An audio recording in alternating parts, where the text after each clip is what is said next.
BA2 Plus do's and don'ts in the calculator.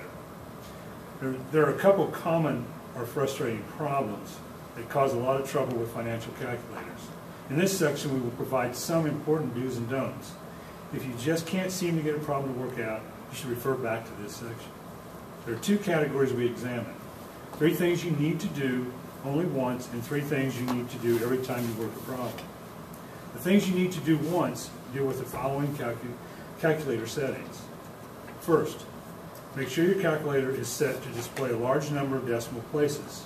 To do this, you'll press the second key, the format key,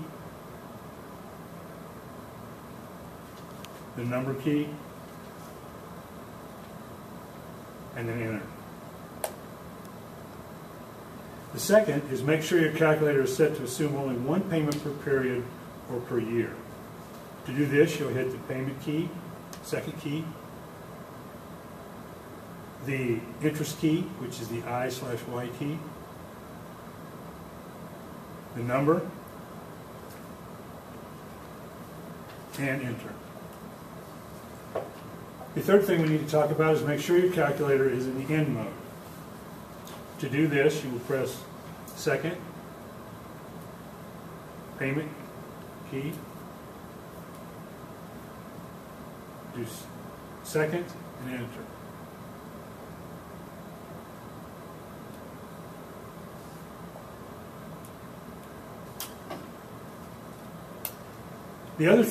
There are also 3 things you need to do every time you work a problem.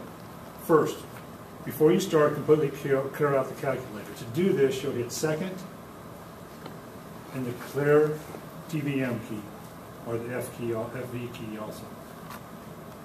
Second, put a negative sign on the cash flow out.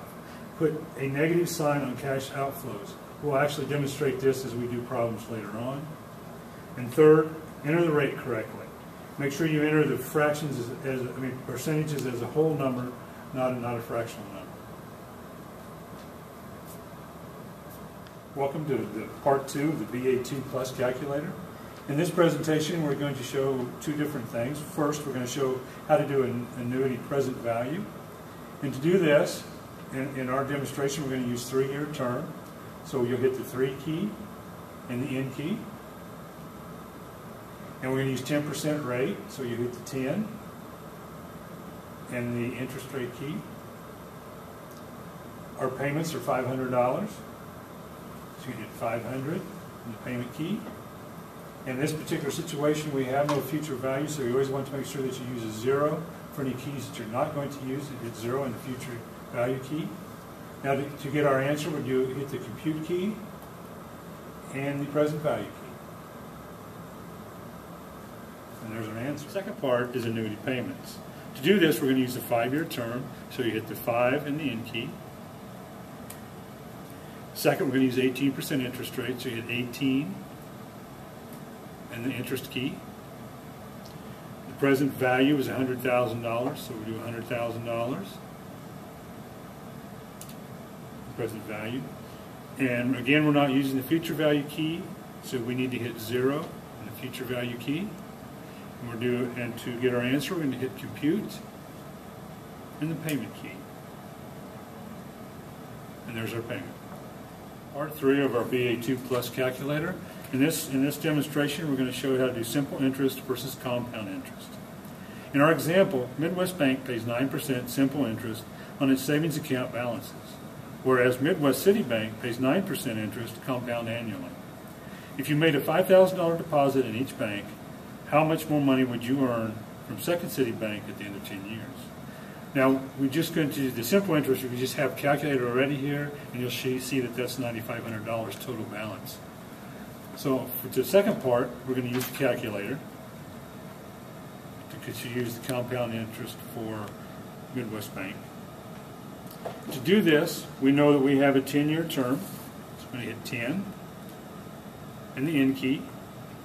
We know it's 9%, so we're going to hit 9 and the interest key. For the present value, we're going to hit 5,000, but we're going to make this negative.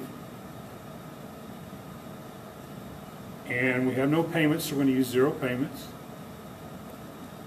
And then to compute our answer, we hit compute and the future value key. And there's our answer of $11,836. And if you subtract that from the $9,500, you actually made $2,336.82 more than with compound interest and simple interest. Welcome to part 4 of the BA2 Plus calculator demonstration. We're going to do a net present value of cash flows. Our discount rate's 10%, our period is 4, and our initial cash flow is going to be $125,000. I will switch to the calculator. What we're going to do is hit the CF button for cash flow, enter your initial cash flow of $125,000. You make this negative because it's money going out. You'll hit enter, down. Now CO1 is your cash flow for year 1 is $50,000. Enter down. This is your payment for the first year. Enter down. Second year cash flow is $70,000. Enter down. Same as first year, 1 payment, enter down. Third year cash flow is $90,000. Enter down. 1 payment, enter down. Cash flow for year 4 is $90,000 also. Enter down. 1 payment, enter down. Now we'll hit the net present value key, the NPV key. You'll enter in your interest rate of 10. Enter down. And now you will hit the compute, and that is your net present value.